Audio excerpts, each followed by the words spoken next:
Unpackaging 10-inch. These are beyond heels. Here we go. These are not the ones I originally wanted. The ones I originally wanted were pink, and I ordered them, and then the order got canceled because they sold out of them in my size. But I went ahead and decided to go with another color, which will match more things anyway than the baby pink that I had originally picked out. You guys, 10 inches. Let me come closer. 10 inches. I'm gonna be like, let's see, I'm 5'5".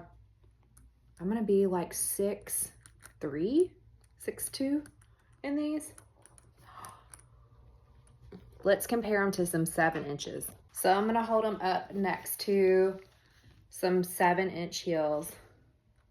I typically wear 8s. I'm pretty used to wearing 8 inches. So this is only 2 more inches than what I'm used to wearing. I think when I started first getting shoes, I probably went somewhere between the 6 and 7 inch range. These are 7 inches in pink.